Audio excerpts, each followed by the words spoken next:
Shalom Bapak Ibu, mari kita satukan hati kita, mari kita mulai ibadah kita, mari kita masuk ke dalam hadirat Tuhan dalam ibadah online ini. Sucikan dan kuduskan hati ini untuk layak menghadap hadirat-Mu. Tubuh jiwa rohku ku serahkan padamu, ku menyembahmu.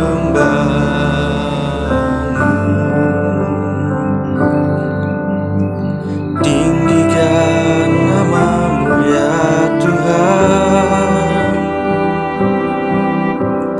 mulialah nama-Mu ya Tuhan.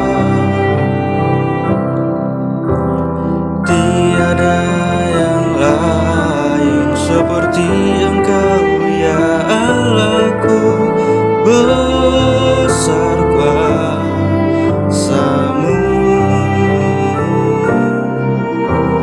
Tiada yang lain seperti Engkau ya Allahku, besar kuasa-Mu. Sucikan dan kuduskan hati ini untuk layak menghadap hadirat-Mu.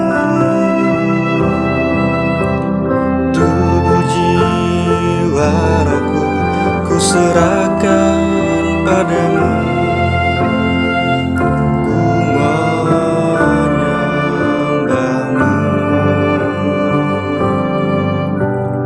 Tinggikan nama-Mu ya Tuhan,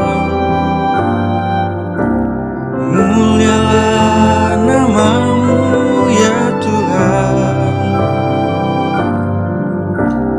Tiada yang lain seperti Engkau ya Allahku, besar kuasa-Mu. Tiada yang lain seperti Engkau ya Allahku, besar kuasa-Mu.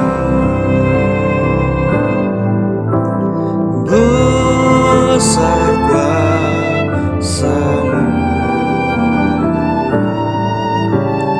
besar kuasa-Mu.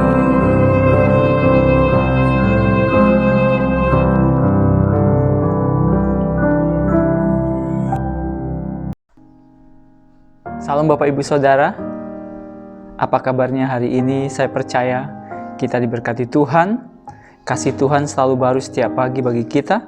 Kasih-Nya berlimpah bagi kita yang mencari dan mengandalkan Dia. Saya percaya Bapak Ibu mengandalkan Tuhan, berharap terus kepada Tuhan, dan terobosan demi terobosan akan terjadi dalam hidup kita. Sebelum saya akan sharing firman Tuhan, mari Bapak Ibu kita berdoa. Tuhan berkati sharing hari ini. Biarlah setiap kami boleh mendapat sesuatu yang baru dan hidup kami dimerdekakan. Kebenaran yang kami ketahui akan memerdekakan kami. Terima kasih Tuhan, pimpin kami dalam nama Yesus kami berdoa. Amin. Nah, Bapak Ibu semua, setiap kita akan melewati atau sudah melewati, bahkan boleh dikatakan masa muda itu bagi orang-orang tua sudah melewati, tetapi bagi anak-anak kita yang masih remaja, masih kecil, mereka akan melewati. Nah, bagi kita yang sudah melewati masa muda, kita sebagai orang tua, kita memiliki tanggung jawab kepada anak-anak kita untuk mempersiapkan mereka, sehingga mereka menjadi generasi yang dipakai dan berkati Tuhan, generasi anak panah. Nah, tema hari ini berbicara tentang generasi anak panah. Apa itu generasi anak panah? Saya akan bacakan firman Tuhan dari Mazmur 127 ayat 4-5. Seperti anak-anak panah di tangan pahlawan, demikianlah anak-anak pada masa muda. Berbahagialah orang yang telah membuat tabung panahnya dengan membuat penuh tabung panahnya dengan semua itu, ia tidak akan mendapat malu apabila ia berbicara dengan musuh-musuh di pintu gerbang. Kita harus mempersiapkan generasi muda. Anda yang masih muda, Anda harus mempersiapkan diri Anda. Anda yang masih remaja, Anda akan masuk ke dimensi di mana Anda harus dipersiapkan. Nah, bagi orang tua, punya tanggung jawab untuk mempersiapkan anak-anak kita. Nah, generasi muda itu adalah generasi seperti anak-anak panah di tangan pahlawan. Nah, kalau anak muda diarahkan ke arah yang baik, mereka akan jadi baik. Tetapi kalau anak muda diarahkan ke arah yang tidak baik, mereka akan menjadi generasi yang tidak baik. Nah, bangsa kita memasuki bonus demografi di mana dominan sekali anak-anak muda yang ada di bangsa ini, kaum milenial yang akan terus berkembang dan akan mengambil alih bangsa ini. Nah, Anda sebagai anak muda, Anda harus mempersiapkan diri Anda. Nah, orang tua punya tanggung jawab untuk mempersiapkan anak-anaknya. Nah, orang tua lah yang paling berpengaruh dalam perkembangan karakter dan moral. Nah, orang tua bertanggung jawab sebagai orang tua, sebagai guru, sebagai pembimbing, sebagai mentor bagi anak-anak untuk membimbing anak-anak memiliki karakter dan moral yang sesuai dengan kebenaran firman Tuhan. Nah, ketika orang tua baik mengajarkan kepada anak-anak, mengajarkan kepada generasi anak-anak muda, maka itu akan membawa pengaruh yang besar buat mereka yang anak-anak muda. Saya bertobat, ingat ketika saya masih kuliah, waktu itu tahun 98, saya masih masuk di bangku, saya masih kuliah di semester-semester awal waktu itu, dan saya belum tahu tentang kebenaran. Saya mencari tentang kebenaran, saya ingin mencari tentang keselamatan, dan kemudian seorang hamba Tuhan datang dan kemudian memuridkan saya, mengajar saya, sehingga saya terus bertumbuh dalam Tuhan. Kalau waktu itu tidak ada orang yang datang kepada saya untuk mengajar saya tentang kebenaran, mungkin ada banyak waktu akhirnya saya terbuang dengan hal yang sia-sia. Tetapi ketika ada seseorang yang mementor saya, mementoring saya, mengingatkan saya tentang kebenaran firman Tuhan, akhirnya saya meninggalkan kehidupan saya yang lama dan saya percaya Yesus dan saya mengikut Tuhan. Nah, kita ketika mengambil keputusan sebagai anak muda, maka keputusan itu akan penting. Apakah ke arah yang baik atau ke arah yang tidak baik? Di sini peran orang tua itu sangat penting sekali untuk membantu, mendorong, memuridkan anak-anak. Nah, bagaimana? Apa saja yang harus ditanamkan oleh orang tua kepada anak-anak? Yang pertama adalah orang tua harus mengajar anak untuk mengenal Tuhan dan firman-Nya. Ingat, poin pertama adalah orang tua punya tanggung jawab, punya tugas untuk membawa anak-anak, mengasuh anak-anak untuk mengenal Tuhan dan firman-Nya. Kenapa begitu? Karena Tuhan dan firman Tuhan adalah hal yang penting dalam hidup kita. Ingat, prioritas kita yang pertama adalah mengikut Tuhan, mengenal Tuhan. Tuhan mengajarkan kita harus mencari dahulu kerajaan Allah dan kebenarannya. Artinya kita harus mengenal Tuhan, kita harus mengenal firman Tuhan. Itu sebagai pondasi yang kuat dalam hidup kita. Kalau anak-anak diajarkan tentang firman Tuhan, mereka akan tertanam kuat dalam kebenaran firman Tuhan. Sehingga ketika mereka dewasa, hidup mereka tidak akan diombang-ambing oleh pengajaran yang salah. Mereka punya pondasi yang kuat.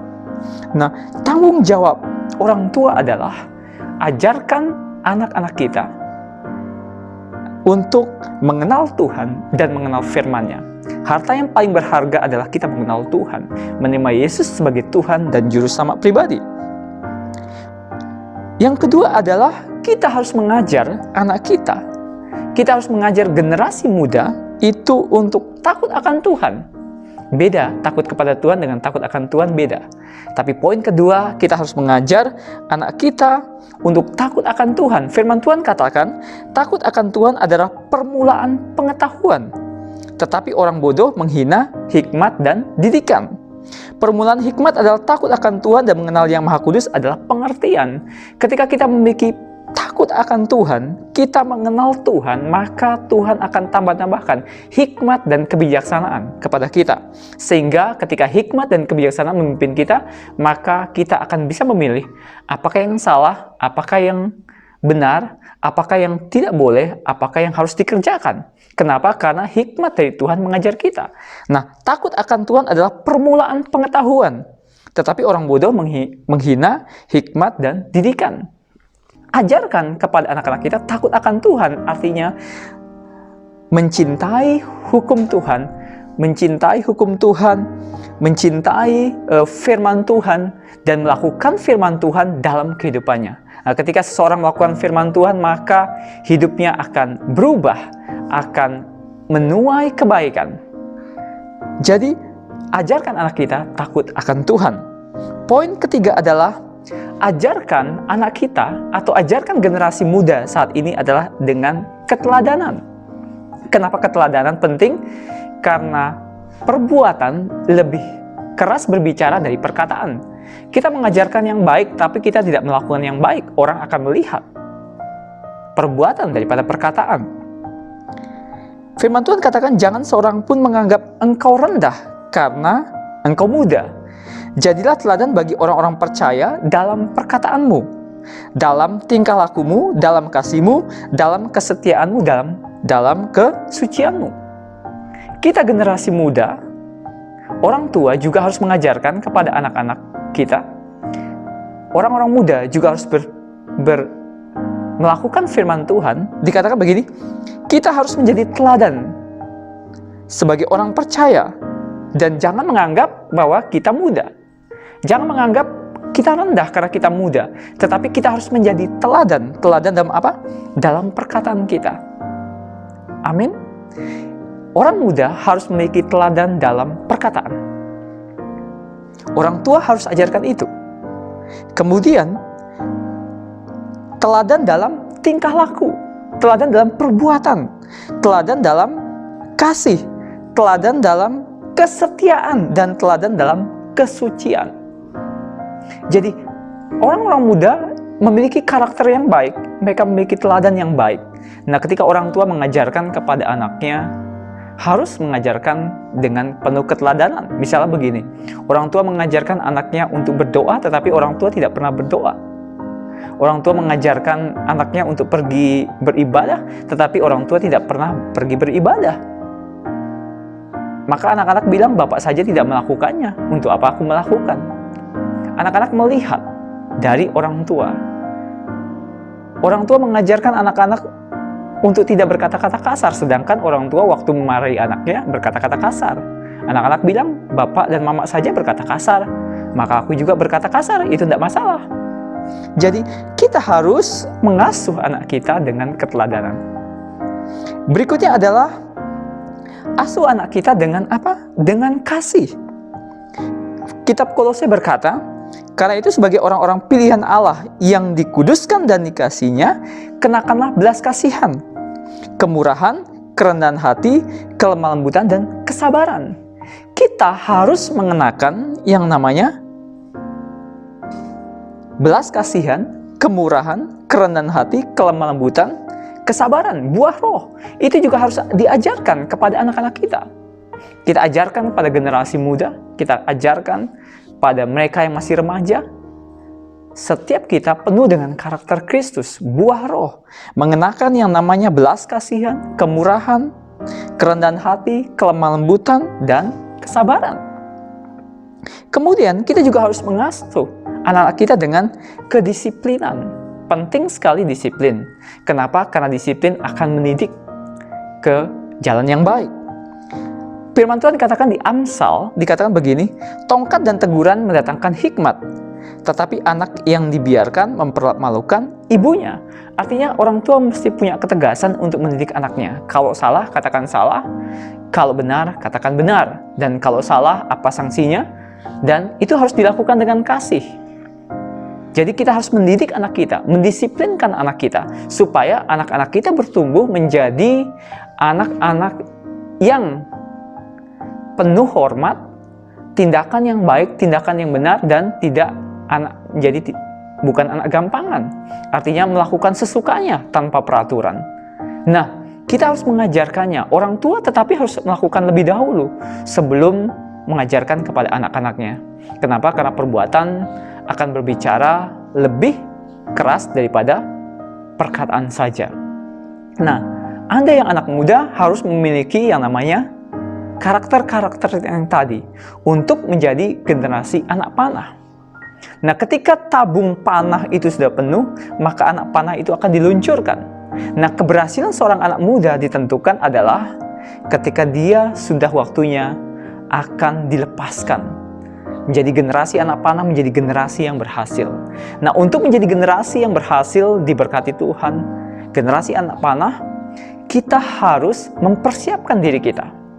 Kalau kita menabur yang baik hari ini, kita akan menuai yang baik di masa depan. Persiapkan diri kita. Mari sambut masa depan dengan penuh antusias, dengan penuh sukacita. Bahwa Tuhan memberikan pada kita tuh kemenangan yang gilang gemilang. Tuhan memberikan hari depan yang penuh pengharapan kepada Anda yang masih muda, kepada setiap kita. Tetapi kita juga harus mengambil bagian kita untuk mempersiapkan diri kita. Anak-anak muda ingin berhasil, ingin sukses, ingin dipakai Tuhan, harus mempersiapkan diri. Orang tua yang ingin anak-anaknya dipakai Tuhan, diberkati, berhasil, orang tua juga harus mempersiapkan anak-anaknya. Dan itu butuh kerjasama, butuh sama-sama. Anak juga melakukan, orang tua juga melakukan semuanya. Tetapi penting adalah orang tua harus memberikan keteladanan kepada anak-anak, sehingga ketika kita mengajarkan kepada anak-anak, anak-anak sudah melihat teladan yang sudah kita lakukan. Begitu juga dengan pemimpin-pemimpin yang memuridkan. Begitu juga dengan gembala-gembala, pelayan-pelayan yang mengembalakan anak muda, punya tanggung jawab. Tidak hanya dengan perkataan mengajar, tetapi mengajar dengan perbuatan, menjadi teladan dalam perkataan, menjadi teladan dalam tindakan, dalam tingkah laku, menjadi teladan dalam kesetiaan, menjadi teladan dalam kasih, menjadi teladan dalam kesucian. Ketika hidup kita menjadi teladan, maka hidup kita akan membawa dampak yang besar, sehingga banyak orang akan dipulihkan, sehingga banyak orang akan mengalami perubahan dalam hidupnya ketika mereka melihat teladan dari hidup kita. Mari, jadilah generasi anak panah. Anda yang masih muda, jadilah generasi anak panah. Masa depan indah di dalam Tuhan. Anda punya pengharapan di dalam Tuhan. Masa depan tidak akan pernah mengecewakan Anda ketika Anda sungguh-sungguh mempersiapkan diri Anda, berharap, bergantung kepada Tuhan. Tuhan akan memampukan kita, Tuhan akan mengurapi kita. Bagi Anda orang tua, persiapkan anak-anak kita. Tuhan akan memberi kekuatan, Tuhan akan memberi hikmat, Tuhan akan memberi kemampuan untuk kita untuk membina, membimbing anak-anak kita. Firman Tuhan, kita harus mengajarkannya berulang-ulang kepada anak kita. Terus kerjakan, jangan pernah menyerah, jangan pernah putus asa untuk mendidik anak-anak kita. Yang penting tadi adalah ajar anak kita untuk mengenal Tuhan dan firman-Nya. Ajar anak kita untuk takut akan Tuhan. Ajar anak kita dengan keteladanan. Ajar anak kita penuh dengan kasih. Ajar anak kita dengan kedisiplinan. Dan kita akan melihat generasi ilahi akan bangkit dalam keluarga kita, dalam kota kita, dalam bangsa kita. Generasi yang akan mengubahkan banyak orang, bahkan banyak tempat, bahkan mengubahkan bangsa kita. Saya percaya firman Tuhan ini memberkati Bapak Ibu dimanapun berada. Mari, terus tumbuhkanlah karakter dalam hidup kita. Penuhi hidup kita dengan karakter yang dari Kristus. Ketika kita terima Yesus, Yesus tinggal dalam hidup kita. Sehingga hidup kita akan memancarkan kasih Kristus. Hidup kita akan memancarkan teladan Kristus. Kita bukan manusia lama, tetapi firman Tuhan katakan ketika kita percaya pada Yesus, kita adalah manusia baru. Manusia baru yang mengenakan dalam hidup ini, sehingga perbuatan-perbuatan kita akan menyenangkan Tuhan, akan memuliakan Tuhan, akan membawa dampak, banyak orang akan dimenangkan bagi Tuhan. Mari saudara, bangkitlah. Bangkitlah menjadi generasi anak panah. Bangkitlah menjadi generasi yang mengubah kota dan bangsa ini. Bangkitlah masa depanmu penuh dengan pengharapan dalam Tuhan. Mari kita berdoa. Tuhan, terima kasih buat firman-Mu. Biar firman-Mu ini menjadi rema dalam kehidupan kami. Ubahkan kami, pakai kami. Selagi kami masih muda, pakai kami dengan luar biasa. Urapi kami Tuhan, berkati kami. Terima kasih ya Tuhan, terima kasih. Biar firman-Mu sharing ini mengajar kami semua Bapa, sehingga hidup kami diubahkan menjadi berkat bagi orang lain. Terima kasih Tuhan, terima kasih buat sharing firman Tuhan ini. Dan kiranya Engkau memberkati kami semua ya Tuhan. Biar berkat dari Allah Bapa, kasih yang sempurna dari Yesus Kristus Tuhan, persekutuan dan penghiburan dalam Roh Kudus menyertai berkati Engkau sampai selama-lamanya. Di dalam nama Yesus, setiap orang percaya diberkati katakan amin. Tuhan Yesus memberkati.